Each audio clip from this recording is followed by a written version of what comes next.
The most valuable aspect here is, what is the most cost-intensive element in running a private practice? It's cancellations and no-shows. So if I can have my clinic operational, if I can have 2 or 3 of these individuals in my clinic, even if it was for free. So this is something I saw somewhere on social media, and I shared it in Tony's Facebook group. And it was this post from this guy named Christian, who's a copywriter, who probably spends a lot of time as a copywriter in coffee shops. And he's probably sitting there saying, why hasn't anybody tried a subscription model for coffee shops yet? And then he spitball and charge $50 a month for unlimited coffee. Assume that maybe 20% of customers are actually going to come in to get their money's worth.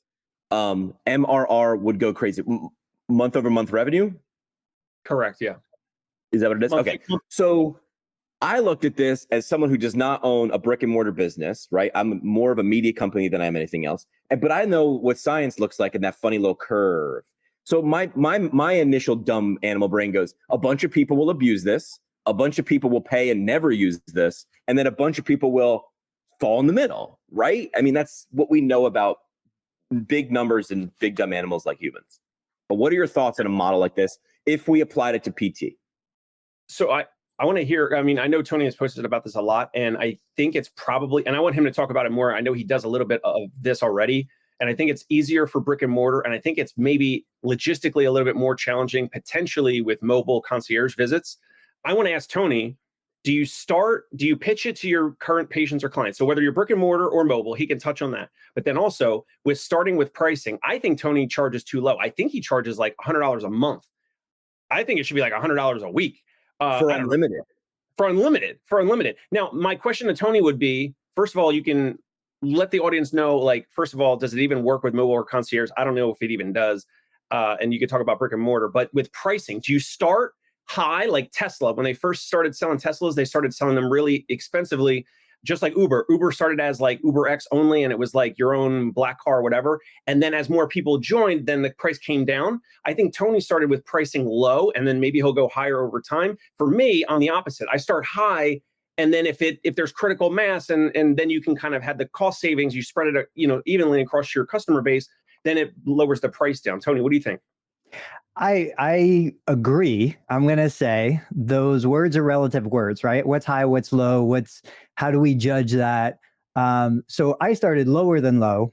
I was at $30 a month, unlimited, come in as much as you want. Then I went to $100 a month, unlimited, come in as much as you want. Now, the context for that is, of course, there's a Planet Fitness literally down the street for me at $10 a month, right? Yeah. So 100 is high relative to Planet Fitness. It's not even a speck compared to what you're doing. But it's, what am I delivering and why am I using a product like that in my clinic?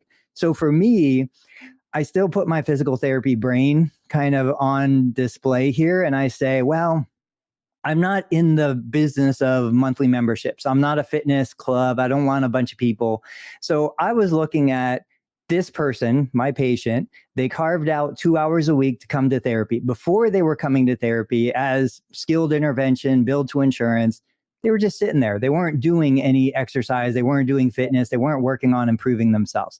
So they get referred. I treat them for, say, 10 visits. They benefit from continuation, but it's no longer a covered benefit. I feel like I want to protect those 2 hours a week that they've invested in this lifestyle change. So it doesn't cost me anything to have them in the clinic, whether you call it physical therapy, wellness, non-covered maintenance, covered maintenance. What do they really need? My patient demographic, outpatient orthopedic, independently living, driving, bathing, feeding, grooming, doing all of these things on their own. They need fitness. They need to move. They need socialization.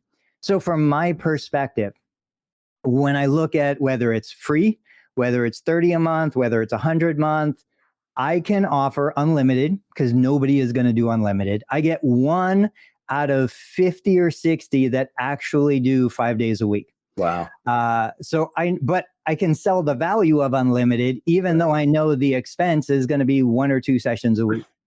I use that not only to reduce the barriers of entry, to keep them in the system, to maintain my community, but Dave and I have talked about this before. The most valuable aspect here is, what is the most cost intensive element in running a private practice? It's cancellations and no-shows. So if I can have my clinic operational, if I can have 2 or 3 of these individuals in my clinic, even if it was for free at any given time in the day, they contribute to the community. They're socializing, they're talking, we're having fun. I love interactions. But most importantly, I get a cancellation or a no-show on a schedule, I can fill it with that individual. And today is not a time to talk about reactivations and that kind of stuff. But what they do is they completely eliminate the negative impact of cancellations and no-shows because I always have a resource. They also give me a way to manage the ebb and flow. You know, if I get a spike in referrals, 10, 12, 15 new referrals that I wasn't expecting, I can't go hire more therapists that quick. But what I can do is I can transition some of my better performing patients onto this program. And that then makes room. I never have a wait list. I can always get a new eval in within 24 hours, if not sooner, because I have this capacity. It's like an extra tank that I can move people into. And then when my census drops, 2 or 3 docs go on vacation, I can then access that reserve to turn the spigot back on. So now I have third-party payer reimbursing plans of care available anytime I want them. So that's the real value for me. Yes, right now, current rate is $100. It's sold as you can come as much as you want. It could even include manual therapy. I don't care. I've got a team. The culture of my clinic is we'll do whatever you need, whenever you need it, however you need it.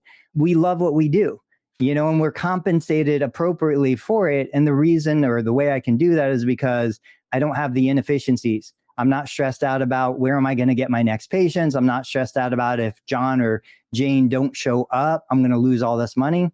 It's all taken care of. I solved those problems like 15 years ago. Now we can just do what we love to do and we're not stressed out about it. So how does this work? If I give you $100 a month or whatever I'm doing, do I make an appointment and I get the first available? Am I able to walk in? What does this look like? So we have kind of 2 options. Nobody is able to do it unless you've been a physical therapy patient. So you've already had an evaluation, you've had some sort of plan of care. Now, what's interesting about this is we know with the move away from traditional Medicare to Medicare Advantage, with the move toward high copay, high deductible plans, there's a lot more expense in coming to therapy. Sure. I just evaluated an individual, a younger guy, non-Medicare. He has a private business. He's kind of struggling a little bit financially. So I said, look, you know, you have an insurance plan. We're going to do an evaluation. That's going to go toward your deductible. You're going to be responsible for the full allowed amount. But you don't need one-on-one therapy. You don't need me to sit here and coach you and watch you and train you for every minute of every session. You need me to show you what to do and you need to do it. You can do it in here. You can do it at home. If you want to do it here, it's today's evaluation will go through insurance. Then it's $100 for access to the clinic. I usually call it an access membership. Got it. For the next month, the next 4 weeks, specifically 4 weeks. And then you come in as much as you want. You can come in every day. We do want you to schedule, but it's not a session. If you can't come today, no big deal. If you're running your business or kids are sick, no big deal. You're on the schedule. So we do manage capacity to a certain level, but you can come, you can stay, you can do 15 minutes, an hour, whatever you want to do.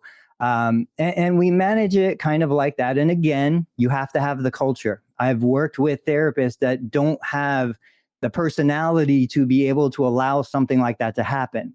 Me, my current team, Jeremy, Jenna, Maureen, we're fine with it. Like anyone can come anytime. It's more of a pub atmosphere than it is a hard regimented clinic, you know? And so either they do something like that, or it's your typical geriatric Medicare beneficiary. They finish covered services. They want to keep coming. They can't afford one-on-one. They don't need one-on-one. Right. So it's $100 a month. You still get on the schedule, but you're not compelled to come. And you know, come in as much as you want. We're here. It's a party. We've got 2,000 square feet. I'm never going to fill it. So there's always room for somebody else. What if you had 100 patients do this? And I want to hear from Dave. If you had 100 patients doing this at $100 a month, what percentage of them were not coming? What percentage of them were coming once a week? What percentage of them, you said there was one person coming 5 days a week, but like ballpark it for me. So for me, I typically find that probably, I mean, out of 100 people, realistically, 2 would come 5 days a week. And they're coming for the socialization. You know, it's that guy at the YMCA that just wants to come and hang out. I do find that if I have somebody that's hanging out a little too much, if I increase the intensity of the program, guess what? They don't come as much. You know, like, hey, we're going to hit the treadmill hard today. We're going to lift heavy today. Oh, I've got a hair appointment. I can't come. But realistically, it's like 1 to 2% would come 5 days a week. The center of the bell curve is going to come 2 days a week. They're going to be there for 30 minutes. They're going to be super appreciative. They're going to love it. They're going to thank me for $100 a month because they know how much it would be otherwise. Right. And then probably like 5 to 10% are going to do it. They're going to pay for a month. They'll do the first month. They'll drop off during the second month, and that's it. Yeah. You know, so it's not a Planet Fitness model where I want them to pay and never come. I actually want them to come. I want them to be there because if they're not there and I get a cancellation, I can't fill that spot. Right. So I want those human bodies in the clinic. It's advantageous to my business for them to be there, which is also advantageous to them. Now, so Jimmy had asked you about like manual therapy and what's involved. And so what about like managing expectations? And have you had previous patients in this monthly access membership where you're doing some manual therapy and they're like, oh, that's it? Or can I get some more hands-on? And, you know, some people, they want to just stay on the table and they want passive stuff all day long.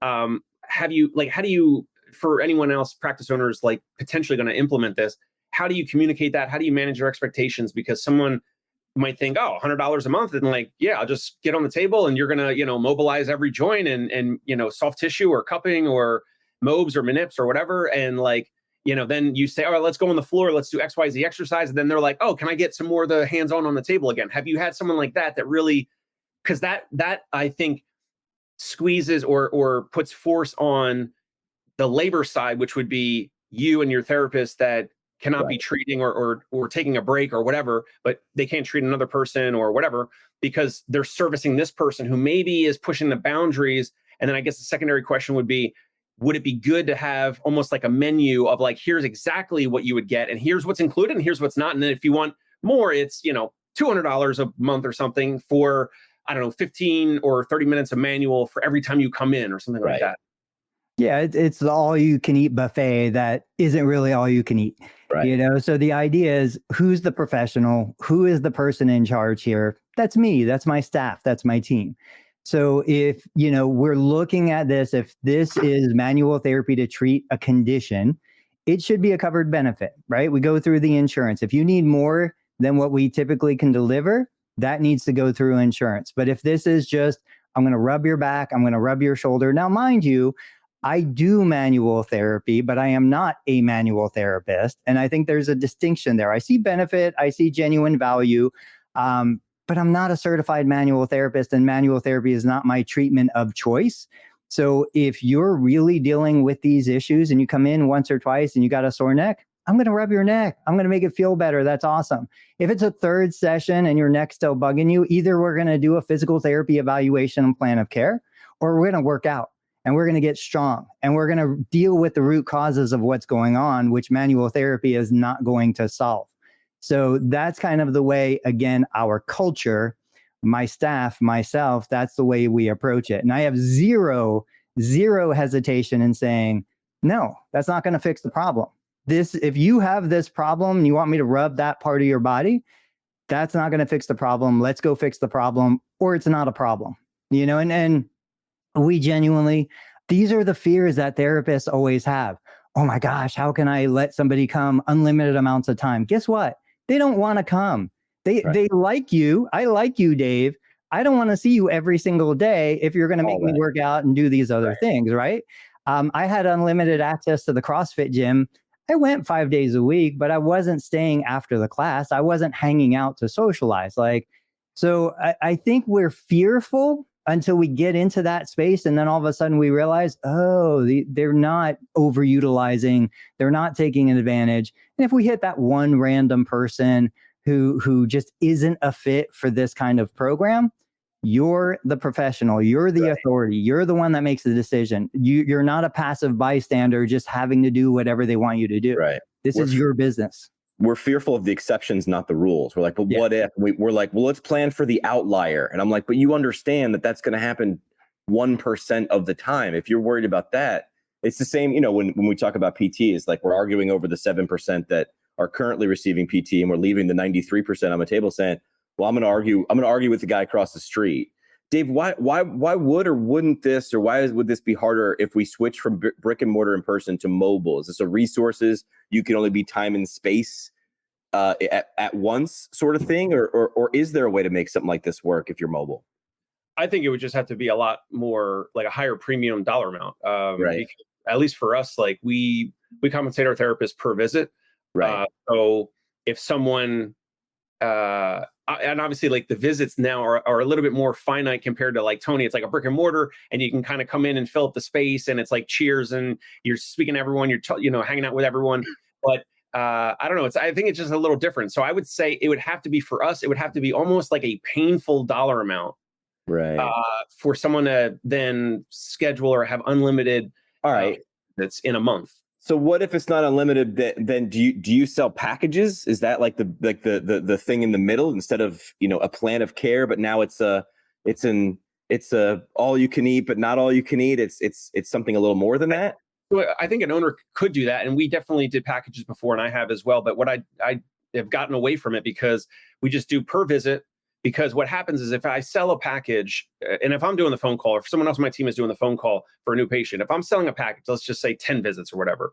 At the end of that 10 visits, someone, the PT that I have, someone's got to resell another package or their discharge or whatever, right? So then I have to kind of step back in, versus we have some people that once they're kind of sold and they know the value and the dollar amount and all that, they'll just continue to reschedule with a therapist if they love them, if they continue to see value and benefit and all that. And then the visits could be 15, 20, 30, however long. And in some cases, we have some people on and off for years, right? So right. You could do a package. We just currently don't. And we just continue to keep it at a fairly decent premium per visit rate. But yes, you could absolutely offer packages. But then again, someone's got to step back in to kind of resell or represent. And then you'd have to kind of teach your therapist how to do the selling the next package, like Ron Miller does, and teaches his therapist how to sell the next package if they need another package, or if they need, let's say, the next month or the next month, and so on and so forth. All right. Well, to wrap this up, I'm either going to start a coffee shop, or I'd like to hear from other people if they think this would work. Are they doing it? We can't be the first people who've thought about that. Obviously, this idea is not necessarily new, but I'd love to hear from people who've actually done it. Right. So comment, DM, whatever, or if there's a question or something like that, or a different type of model. I'd love to hear from somebody who's done something like this. Yes. Or, but if, I know one of you guys has a hard out at 9:00. I got to hit the road, because again, Boston is not necessarily close to New York. But what's on your mind? We're going to do this weekly, this idea of this Breakfast Club PT. What's been on your radar? What's big in your world? Dave, what are you thinking? So Tony and I have a major disagreement about online reviews, Google reviews, Yelp reviews. We could maybe tease that for the next time. Okay. All right. Well, do you want to tease it with who likes them, who dislikes them, and then we can I'm a huge fan of Google reviews, Yelp reviews, and I posted a video that one of the best ways for a therapy practice right now to grow their practice is via Google reviews. And Tony disagreed strongly. He said video, which I also agree with. And we're doing kind of like PT, clinician side video right now. But, Tony does also the patient facing video as well, which I know is very, very valuable. But when someone's searching for physical therapy, or a restaurant or a barbershop or whatever, they're not necessarily going to go look at short form or long form content on YouTube sometimes. But oftentimes they're looking at Google reviews and Yelp reviews, and then they're making a call. All right. That sounds fun, because I would like to see where Tony's head is at. We'll do this next Thursday, same time. That sounds great. I'll be ready. All right. Do you guys want to leave a parting shot, something that's you're going to look forward to in the next week? I want to say, guys, I want you to think about this and leave a comment.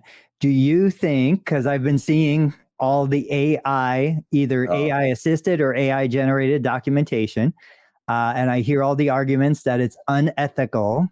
Is AI documentation unethical in the profession of physical therapy? What do you guys think? Do you want me to answer? Or do you want? Was this for the audience? Let's leave it out there. Let's see what the audience says. Yeah, and we can talk about that next week. So we'll talk about reviews versus videos, pros, cons, and then artificial intelligence. It'd be fun to get like an actual ethics expert. We could find someone who could be like, I love your opinions, but here's what it actually is. But all right. So for next time, AI ethical. Yeah, that's a good one. I'd be curious. All right, gentlemen, appreciate doing this. I'm just going to share this. I'm not going to do any editing. I'm going to do very Tony Maritato, which is like, listen, what we did is what you get. Thanks for doing this, guys. Appreciate it. Thanks, Jimmy. Hey, it's Dave Kittle. Are you a healthcare business owner or physical therapy practice owner who is looking to figure out your succession plan or exit strategy? We might be able to help. And in fact, we may be interested in acquiring your practice. If you're interested, you can reach out to me. Shoot me an email at dave@conciergepainrelief.com. That's DAVE@CONCIERGE painrelief.com, or you can call me at any time, 646-781-8884.